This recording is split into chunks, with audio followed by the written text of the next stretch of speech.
আসসালামু আলাইকুম, welcome to my channel the yum platter. আজকে নিয়ে আসলাম দেশি মুরগির মাংস বাঁধাকপি দিয়ে রান্না করার রেসিপি। তো আজকের এই রেসিপিটিও কিন্তু খুবই মজাদার, আশা করি আপনাদের কাছে খুবই ভালো লাগবে। তো চলুন চলে যাই মূল রেসিপিতে। এখানে আমি 2টি দেশি মুরগি রেগুলার সাইজ করে কেটে নিয়েছি। তো পরিষ্কার করে ধুয়ে পানি ঝরিয়ে নিয়েছি। তো চলে গেলাম রান্নায়। চুলায় একটি কড়াই বসিয়ে দিয়েছি, তাতে আধা কাপ পরিমাণ সয়াবিন তেল দিয়ে নিলাম। তেলের পরিমাণটা যত কম হয় ততই ভালো আমাদের শরীর স্বাস্থ্যের জন্য। তাই জন্য আমি একটু কম তেল দেওয়ারই চেষ্টা করি যে কোনো রান্নাতেই।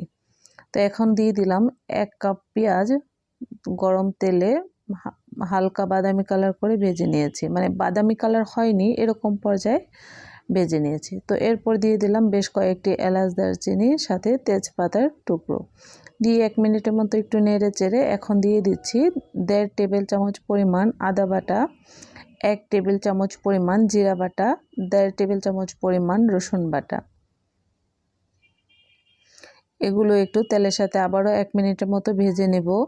আর মাংস রান্নার ক্ষেত্রে আপনারা জিরার পরিমাণটা আদা রসুনের চেয়ে একটু কম দিবেন, তাতে করে তরকারির ফ্লেভারটা খুব ভালো হয়। জিরা অনেক সময় বেশি হয়ে গেলে তেতো হয়ে যায়, খাওয়া যায় না।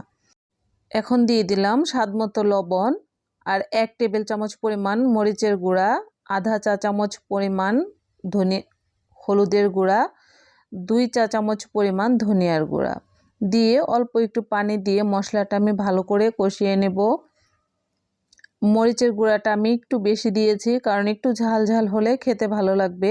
আর ওভারঅল মশলার পরিমাণটা কিন্তু আমি মিডিয়াম রেখেছি, খুব বেশি মশলা দিইনি, যাতে করে তরকারিটা একদম মশলায় থকথকে হয়ে যায় বা ঘন হয়ে যায়। এমন রেখেছি যেন তরকারিটা আমার একটু হালকা পাতলা মশলা টাইপের একটা তরকারি হয়, ওই অনুমান করে আমি মশলা দিয়েছি। তো সব দিয়ে কিন্তু আমি একটু ঢাকনা দিয়ে ঢেকে দিয়েছিলাম মশলাটা ভালোভাবে কষানোর জন্য।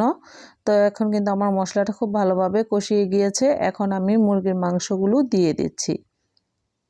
তো মশলা কিন্তু বারবার কষানোর কিছু নেই। প্রথমে একবার অল্প করে একটু পানি দিয়ে একটু তেলটা উপরে চলে আসে মশলার, এরকম পর্যায়ে কষিয়ে নিলেই কিন্তু হয়ে যায়। এরপর মাংসটা দিয়ে ভালো করে মশলার সাথে মিশিয়ে নিলাম।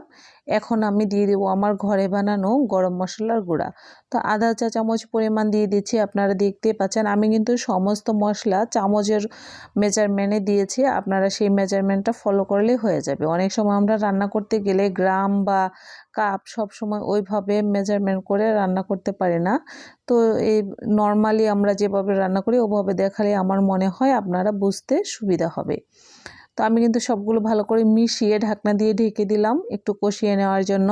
কোনো রকম পানি দিইনি, পানি না দিয়ে কিন্তু আমি মাংসটা কষিয়ে নিচ্ছি।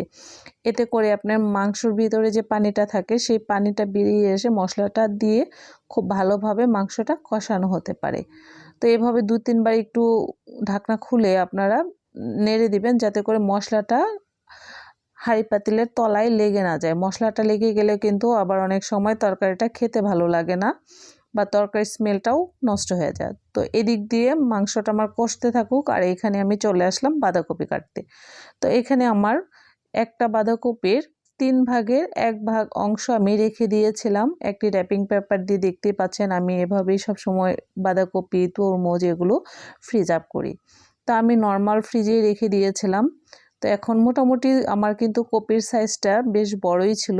তো ওই কপির 3 ভাগের 1 ভাগ অংশ আমি পুরোটাই দিয়ে দেব মুরগির মাংসতে। তো কপিটা কিন্তু আমি বড় বড় টুকরো করে কেটে নিচ্ছি, আপনারা দেখতেই পাচ্ছেন আমি কিভাবে কেটে নিচ্ছি। কপি আপনার তরকারিতে দেওয়ার পরে কিন্তু মিলিয়ে যায়, যার জন্য একটু বড় বড় টুকরো করে কেটে দিলে এটা ইয়াটা সুন্দর থাকে, দেখতেও ভালো লাগে বা রান্না করলে একদম গলে যায় না। যদি পেঁয়াজের মতো পলে দেন সেক্ষেত্রে কিন্তু পেঁয়াজের মতোই আপনার মাংসের সাথে একদম মশলা ঘনর মতো হয়ে যাবে, তরকারিটা খেতেও ভালো লাগবে না, দেখতেও ভালো লাগবে না। তো এভাবে কেটে দিলে তরকারিটা খুবই সুন্দর হবে, একদম মুরগির মাংসের সাথে মিশে যাবে না। তো আমি কিন্তু সবগুলো কপি কথা বলতে বলতে কেটে ফেলেছি এদিক দিয়ে। তো এখন এগুলো আমি ধুয়ে পানি ঝরিয়ে রেখে দেব। আর এদিক দিয়ে দেখতে এলাম যে আমার মাংসটা কি কষানো হলো কিনা। তো দেখতেই পাচ্ছেন আমার কিন্তু মাংসটা মোটামুটি ভালোই কষিয়ে গিয়েছে, কোনো রকম পানি নেই, তেল বেরিয়ে গিয়েছে। তো একদম ধোয়ার কারণে কিন্তু ভালোভাবে দেখাও যাচ্ছে না। তো এখন আমি এখানে দিয়ে দেব ফোটানো গরম পানি। তো পানির পরিমাণটা আপনারা আন্দাজ মতো দিবেন, যেহেতু আমি বলেছি একটু পাতলা ঝোল রাখবো, আবার একদম পাতলা ডালের মতো এরকম না, মোটামুটি একটু পাতলা ঝোল আর কি যেটাকে বলে, ওরকমভাবে রান্না করব। এইভাবে রান্না করলে কিন্তু এই তরকারিটা খুবই টেস্ট হয়। তো আমি দেখতে পাচ্ছেন কীরকম পানি দিয়েছি, আর পানি দেব না। পানির মেজারমেন্টটা আমি বলছি না, আপনারা দেখে বুঝে নেবেন। এখন আমি ঢাকনা দিয়ে ঢেকে চুলার জালটা কিন্তু একদম হাই করে দিয়েছি, দিয়ে তরকারিটা মোটামুটি রান্না করে নিচ্ছি। তো এই পর্যায়ে কিন্তু আপনারা চুলাটা একদমই কমাবেন না, একদম হাইতে রেখে মশলাটা আপনারা যতক্ষণ না মাখা মাখা হচ্ছে, মাংসের সাথে ঝোলটা একটু গাঢ় হয়ে আসছে, ততক্ষণ আপনারা এটা রান্না করতে থাকবেন। আমার কিন্তু মাংসর গা পর্যন্ত চলে আসছে ঝোলটা। তো এই পর্যায়ে আমি বাঁধাকপিগুলো কেটে রেখেছিলাম ওগুলো দিয়ে দিচ্ছি। তো আপনারা সবসময় চেষ্টা করবেন তরকারিটা নামানোর ঠিক 5 মিনিট আগে এই বাঁধাকপিগুলো দিয়ে দিতে। বাঁধাকপিগুলো দিয়ে চুলার জালটা আবারও আপনারা বাড়িয়ে দিবেন, তাতে করে 5 মিনিটের মধ্যেই দেখবেন বাঁধাকপিগুলো একদম নেতিয়ে গিয়েছে আর মাংসের সাথে সুন্দরভাবে মিশে গিয়েছে। আর বাঁধাকপিগুলো আস্তে আস্তে থাকবে, এটা খেতে এই ঝোলটা দিয়ে ভাত মেখে খেতে যে কী টেস্ট, এটা না খেলে আপনারা বুঝতে পারবেন না। তো আমি মশলার সাথে খুব ভালোভাবে মিশিয়ে নিয়েছি। এখন দিয়ে দিচ্ছি 5-6টি বড় সাইজের কাঁচামরিচ। তো এই আস্ত কাঁচামরিচটা দিলেও কিন্তু এর ফ্লেভারটা খুবই সুন্দর হয়। আমি মাঝখান দিয়ে একটু করে ফালি করে দিয়েছি। তো আমি একটা বলক চলে আসা পর্যন্ত ঢাকনা দিয়ে ঢেকে দিয়েছিলাম। তো একবার নেড়ে দিচ্ছি। তো এটা আমি আরেকবার ঢাকনা দিয়ে ঢেকে আর 2 মিনিটের মতো রাখবো, তারপর আমি নামিয়ে নেব। বাঁধাকপি দেওয়ার পরে কিন্তু অবশ্যই আপনার 5 থেকে 6 মিনিটের বেশি জাল করবেন না, তাতে করে কপিগুলো ওভার কুক হয়ে গেলে খেতে একদমই ভালো লাগবে না। আর কপিগুলো দেওয়ার পরে অবশ্যই আপনারা ঝোলটা চেক করে নেবেন যে লবণটা ঠিক আছে কিনা, ঠিক থাকলে তো আপনাদের তরকারি কিন্তু ডান হয়ে গিয়েছে। তো আমার তরকারি কিন্তু হয়ে গিয়েছে, আপনারা দেখতে পাচ্ছেন কীরকম হয়েছে। এটা এখন আমি চুলা অফ করে দেব। গরম ভাতের সাথে কিন্তু এই ঝোলটা খেতে খুবই মজা, মাংসটাও খুবই টেস্টি।